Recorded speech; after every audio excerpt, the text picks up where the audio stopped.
This is my consulting capstone and leadership final PowerPoint on corporate culture analysis within PMC by Alex Blair.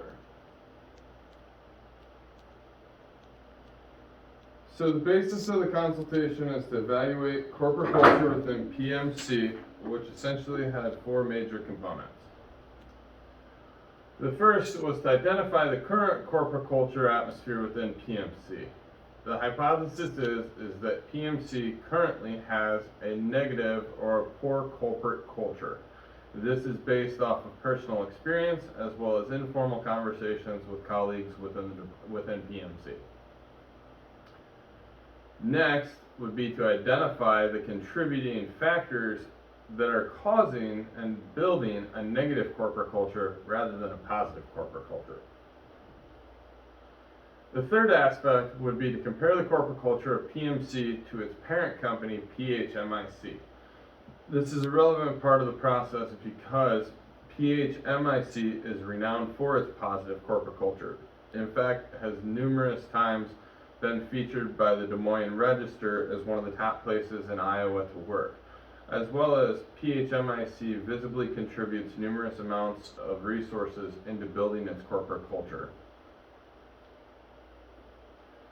And then lastly, determine approaches to improvement, as well as throughout the determining approaches to improvement also include aspects or additional areas of where further research could be done.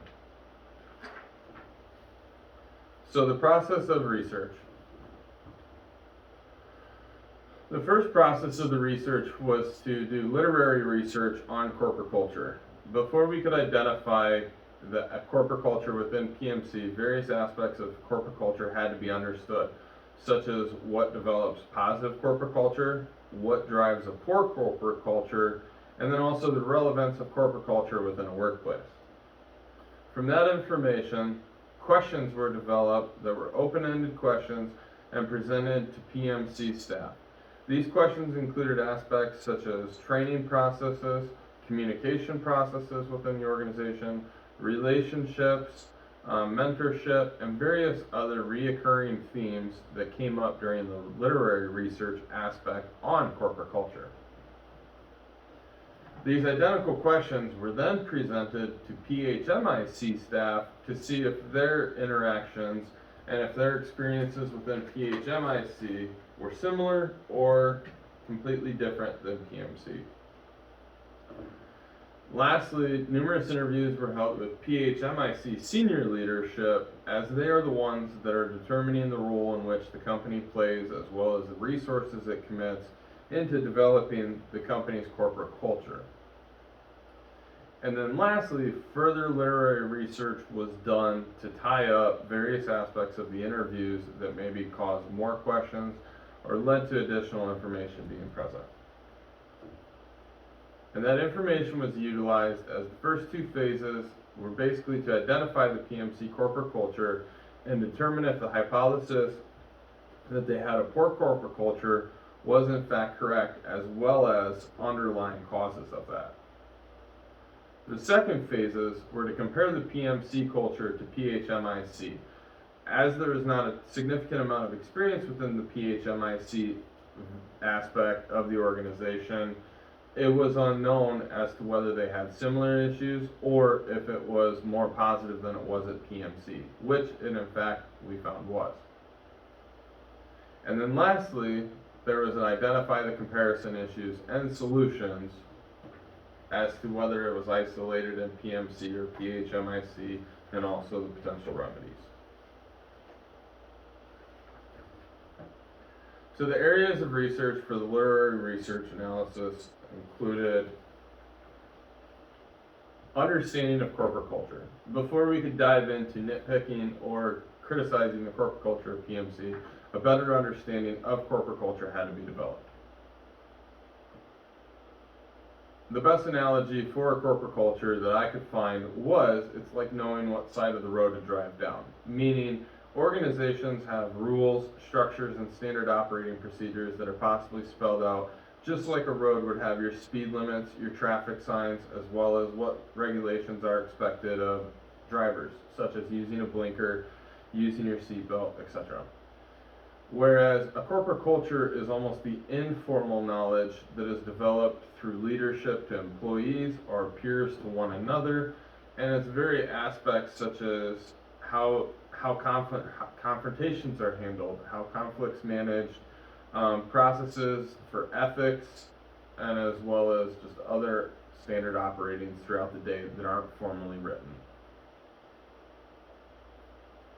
And then we had to view the importance of corporate culture in an organization as to whether or not it even makes a difference. And what was found is that it's highlighted in 85% of Fortune 500 organizations' websites. Often, many times, according to the study, it was found numerous places throughout the 500's website. It fell in various aspects such as like the career portals, mission statements often touched on it, as well as investor relations, thus implying that corporate culture is relatively significant to organizational success as viewed by some of the largest organizations in the country. And then I had to view the indicators of poor corporate culture to identify if those recurring themes were present in PMC interviews. Things that frequently came up were inadequate investment in people, lack of accountability, and lack of inclusion within an organization. Similarly, I also viewed indicators of positive corporate culture to see if these were present in PHMIC or possibly if some of these were present in PMC. Indicators of positive corporate culture were aspects of relationships, communication, positive leadership, and organizational transparency, which also fostered aspects of ethics. So the next phase was the employee interviews. As seen on the charts on the left, it was taken great care to develop interview panels that were relatively similar. So as you can see, we broke it down by age within the organization of 0 to 5 years, 5 to 10 years, and 10 plus. And the PHMIC in comparison to PMC staff is relatively comparable. Also, I then based it off of age. So individuals under 30, the 30 to 50, and over 50 age group, which was also relatively comparable for answers. And then also looked at views from both male and female breakdown. So the results of the employee interviews were, it did in fact identify indicators of a poor corporate culture, such as poor relationships, poor communication aspects, there's no formal training process, there is a lack of appraisals and goal setting within the organization. We identified indicators of a strong corporate culture within PMHIC. And then we identified various reoccurring themes for issues within PMC, meaning multiple people often use the same phrases and same expressions in regards to lack of communication, or highlighting that their annual goal setting process was often ignored, and the minimum standard required by the organization is what leadership adhered to for those processes. And overall, we confirmed the disparity between the organizational cultures between PHMIC and PMC, meaning that upon doing the interviews, we found that the PHMIC employees, based off of their responses, indicated that PHMIC has a positive corporate culture, and based off the responses from PMC employees, it indicated it in fact does have a poor corporate culture. So looking at PMC, these are the identified contributors for the poor corporate culture. There's very poor communication. Often there's little teamwork, or there's team task finding, and most communication is done through emails or instant messaging. There is an overall lack of formal training. In fact, some basically said that there was an entire absence of formal training, meaning that if you started at the PMC department, there would be no set understanding for the new employee of what's expected of them, as well as how to necessarily do the job. The training process is often a mix-mash of random employees assigned to possibly give various pieces of information to one employee, or to the new hire. In fact, most often said that over the last several years, the same employee hasn't even been used to reteach that as new hires come in. It's based off of whoever is available and whoever conveniently can be asked to do it. There's also a lack of appraisal, evaluations, and goal setting process. PMC staff often cited that the annual appraisal and goal setting process was only done by the bare minimums of what the organization required. Often this was done via email or possibly even just a simple phone call, whereas PHMIC staff cited that leadership, whether it's team leaders, its department heads, or VPs of operations, are frequently checking in and asking the employees if there's anything that they're having a problem with. And more importantly, PHMIC staff often cited leadership asking what they can do to make that employee's position and their job better and easier to do, whereas that is completely absent from PMC. And there's overall poor employee relationships within PMC. Most PMC employees cited that they are not formally friends or acquaintances with other members of the organization outside of work. Often very few even have relationships or personal understanding of other employee or colleagues even during work time. This creates a significant issue in regards to the corporate culture because the relationships are often what keep an individual within an organization. And that's what helps to keep the organization strong, as they're able to retain those employees and continue to build and foster that experience and knowledge. Whereas at PMC, this appears to be absent. And then there's also no transfer of knowledge or mentorship in place. So right now, PMC has a significant issue with a numerous amount of their employees at the age of retirement or within retirement in the near future. Although at this point, that knowledge is not currently being transferred over to other individuals, and other individuals within the organization likely will not be transitioned to fill those positions.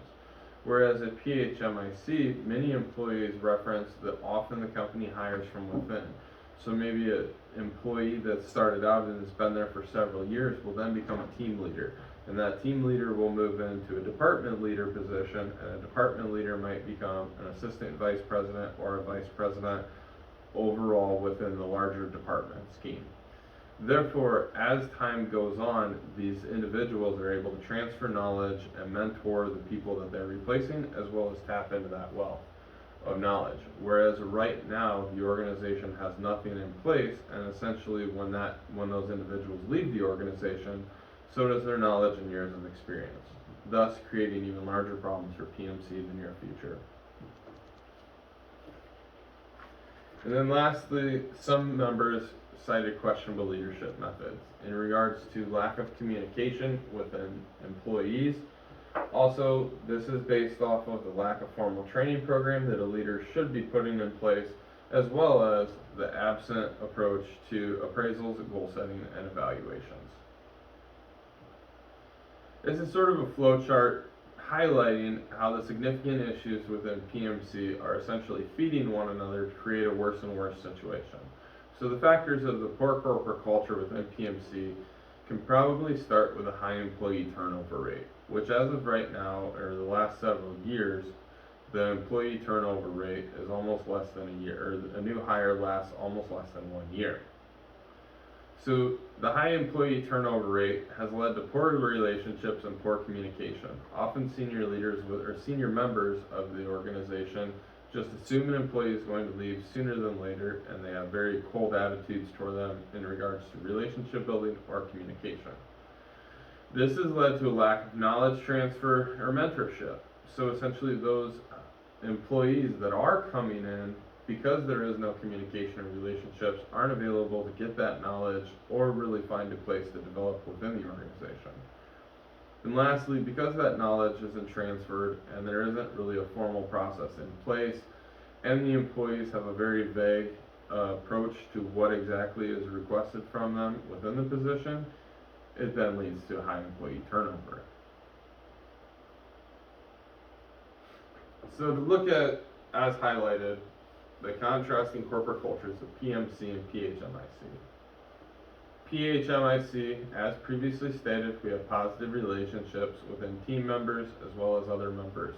This can be cited by the numerous groups sponsored within departments. There was investing clubs referenced, there was workout clubs, there was Relay for Life committees and teams, as well as other organizations that are made for donations. And one person even referenced that their department has cleaned up trash on the side of the highway in the past. Whereas PMC, there's basically absent personal relationships and none of those clubs or organizations exist. At PHMIC, there's an open communication process, which means that when employees have issues, have struggles, there's very rarely situations where employees may not be able to accommodate them or assist them, as well as just be there.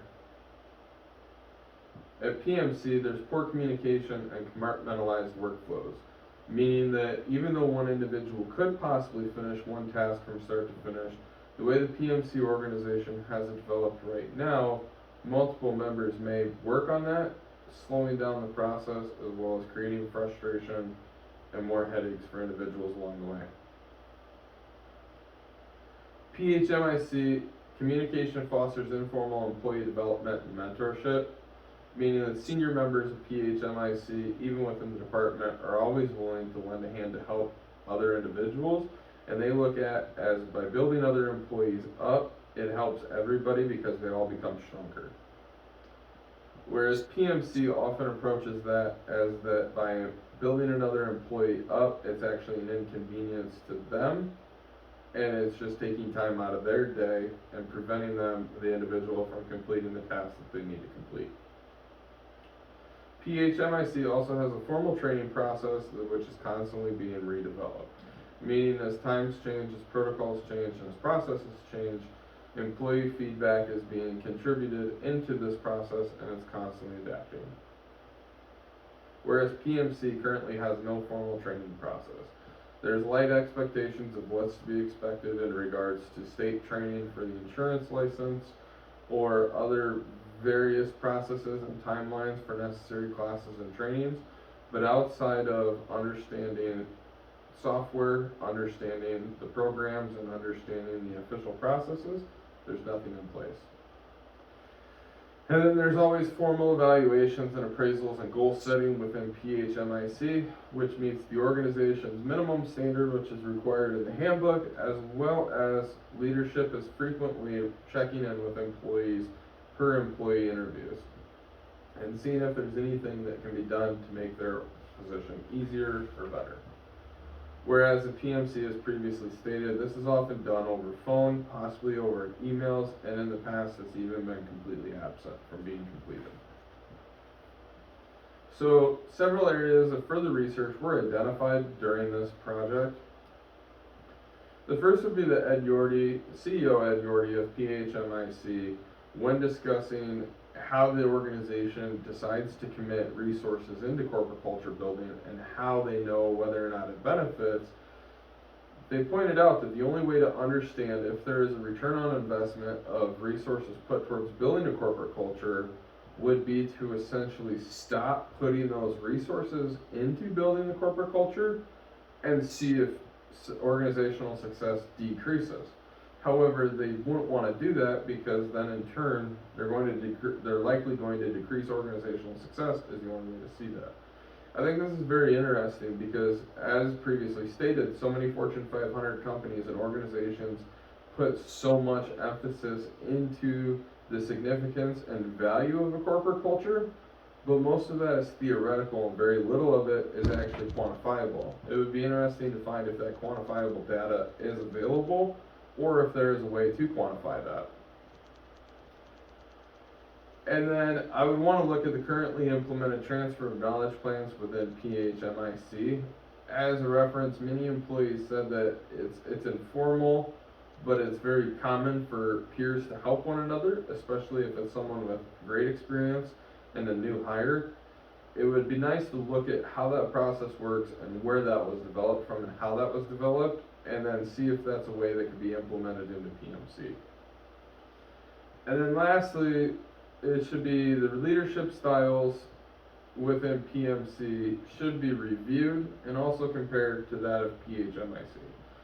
Throughout this project, no mid-level leadership were interviewed, such as team leaders, department heads, senior VPs, assistant VPs, or mid-level processes due to the nature of the assignment. So it would be interesting to see the compare and contrast the two different leadership styles of the successful aspect and then the PMC, and then also see if their views are in line with employees or possibly different. So the approach to improving PMC. So the overall goal would be to have PMC develop a positive corporate culture and organizational success to the parent company of PHMIC. How we would go about that would be a systems approach, or where we look at everything holistically. So we have individual aspects of the organization, such as communication, training processes, relationships that we need to improve, but by improving all of them simultaneously in various aspects of it, we in then turn improve the whole package. So it's like building a puzzle piece. We take the puzzle pieces of core communication, core relationships, and we start to improve those, and then we start to build on our overall corporate culture. So the focus areas of improvement, which have been highlighted on numerous times, would be the communication between organization members, building relationships within the organization, develop a formal training and appraisal and mentorship processes, and then positive leadership development. And under positive leadership development, that would include likely the appraisal, goal setting, and then also communication and team building exercises.